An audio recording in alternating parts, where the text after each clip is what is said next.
So inverse variation. So inverse variation, notice when we were doing direct variation, it said y varies directly. This one is inversely. Remember, inverse means x increases and y decreases. They're going the opposite of each other.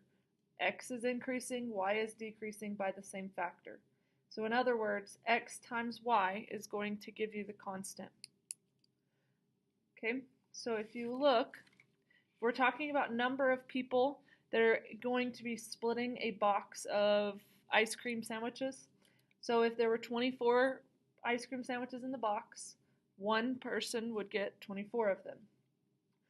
If there were 2 people, each person would get 12.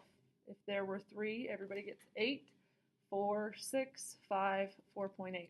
So if you notice, 1 times 24 equals 24. 2 times 12 equals 24. 3 times 8 equals 24. 4 times 6 equals 24.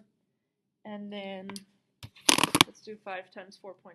How much you want to bet? It gives you 24. 5 times 4.8 also gives you 24.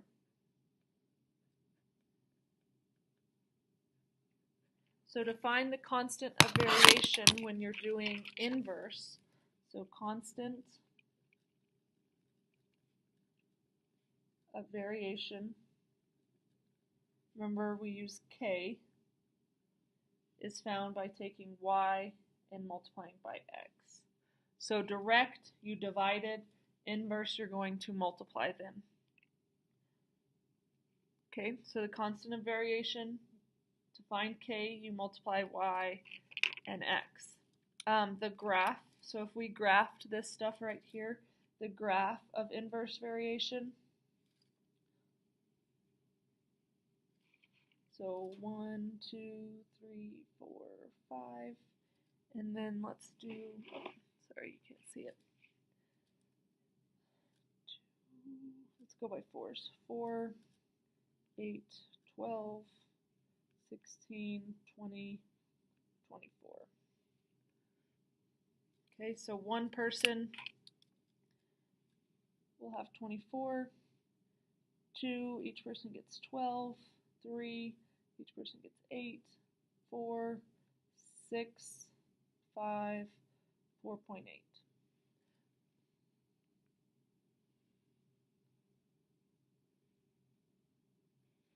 So notice x is increasing, so x is getting larger, y is decreasing by the same factor. So that is what inverse variation looks like. X increases and y decreases. So we are in rational functions right now. So the direct variation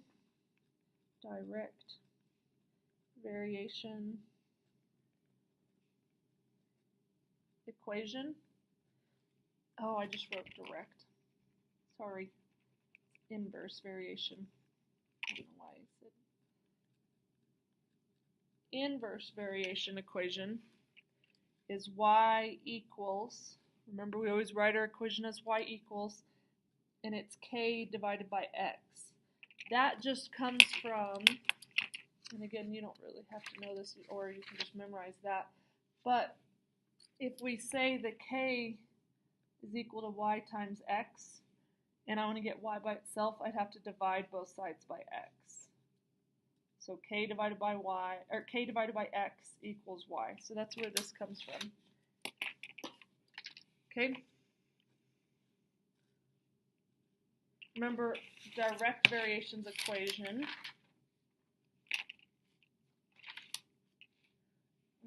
is right here. So it's this one's k times x. Inverse variation is k divided by x. So since we're in the rational functions stuff right now, rational means ratio, so your final equation is going to be in a ratio or divided by x. Okay, so let's do an example.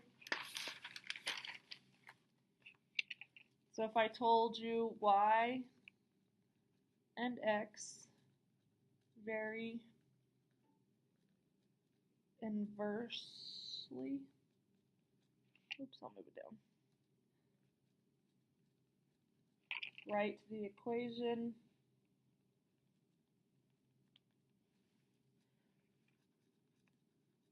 when x equals 2.5 and y equals 4. Okay, so remember for your equation what I just told you is y equals k divided by x. So we need to find the constant first. So inverse means you multiply to find the constant. So I'm going to do 2.5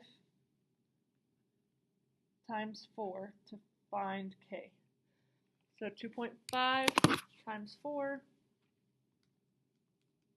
is 10. So then your equation would be written as y equals 10 over x. To write in the computer,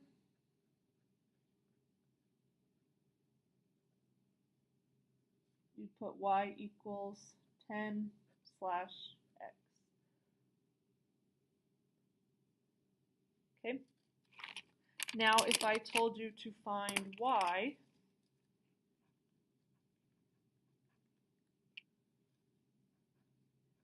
when x equals 3. So for this equation, and the reason that we always write the equation first, is now all I have to do is use 3 in this equation. So it'd be y equals 10 divided by 3. So 10 divided by 3 is 3.3333. So y would equal 3.33. Any of your answers, if there's a decimal, you're going to round it to 2 decimal places. So 333, the 3 would make the 3 stay. Okay, last one. Find x when y equals 5. So again, plug what you know into this equation. So we have 5 equals 10 divided by x. Now, this one you can probably see pretty easily. Some of you at least can see what x needs to be. But it won't always be that easy. So 5 equals 10 over x. Since x is on bottom, or it's 10 divided by x, the easiest thing, in my opinion, is to set it up so that you can cross multiply. So put 5 over 1 and 10 over x, and then cross multiply. 5 times x is 5x, and 10 times 1 is 10. Divide by 5, divide by 5, x would equal 2. And you can tell because 2 times 5 has to be 10, 3 times 3.3333 would be 10. So remember, inverse variation, they have to multiply to get the same thing. Direct variation, they divide to get the same number.